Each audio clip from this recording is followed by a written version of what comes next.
Hello, Facebook friends. It's Carla, your online doctor, with today's Live in 5. Today is Wednesday. It is May 6th at 5 p.m. So, I knew this was going to come back to bite them in the butt. Remember when we talked about testing for COVID-19 and I mentioned that the FDA allowed basically open market for companies to release antibody tests? And we were talking about the sensitivity and specificity tests, which can be totally confusing, and all the false positives and false negatives that come from bad testing. Well, here you go. It did come back to bite the FDA in the proverbial butt. Okay, so the FDA had allowed more than 100 COVID antibody tests onto the market without agency review, meaning the FDA did not review any of these tests. They basically said, we trust you, make your test, and we know you're doing all your internal testing and all is good. The manufacturers must apply for emergency use authorization now within 10 business days from when their product hit the market. If a test doesn't now, after the fact, meet the FDA specificity and sensitivity criteria, the manufacturer must suspend distribution. Now, these products have already been on the market, not for a long time, but at least a couple of weeks, a week or two. The FDA's decision to put stricter rules for antibody tests follows a congressional investigation by the House Oversight Subcommittee. The FDA's former policy allowed companies to validate their own tests. Okay? Oh yeah, that's a good one.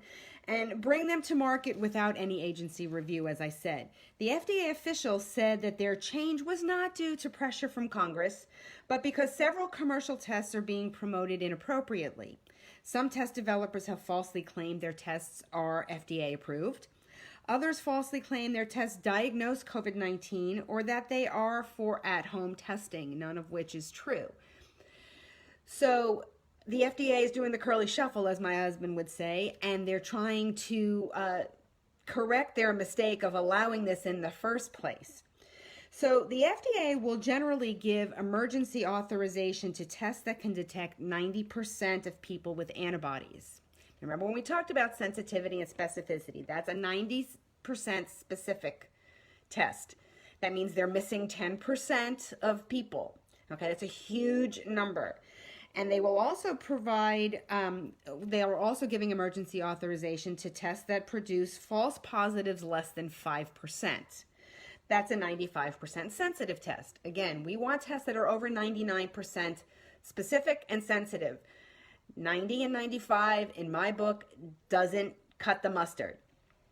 So, in my opinion, the FDA is putting out tests that are not good. If you have a 5% false positive antibody test, that means 5% of people, so 5 out of every 100, are getting a test saying, hey, you got antibodies, you're good, when in fact you really don't. And those people might take that antibody test, go out and stop social distancing, stop wearing masks, stop washing their hands because they feel that they are protected because they have antibodies. Now understand that we don't really know what these antibodies mean. Normally, with any other virus or bacteria or whatever, when you develop antibodies, you should have lifelong immunity to something. This being a novel virus, they don't know if that will be the case for this. We're hoping it is, that our immune systems are smart enough to know, hey, we've seen that before. We have antibodies to that. Fight it off and don't get it again and keep you protected. The American Medical Association last week advised that until more information emerges on the degree of immunity a person develops after having antibodies in their blood to COVID-19, people should not use these tests to guide their decisions on physical, social distancing and all the other recommended things that, whether we like them or not, whether we believe them or not, it is the prudent thing to do at this time. Okay, some people have been arguing on Facebook, on all different types of social media, even on some of my posts, that masks do nothing. That may be the case. I've even talked about it. I don't know. We don't know, but I certainly would rather be protecting other people if I am a carrier and hope that they're doing the same for me.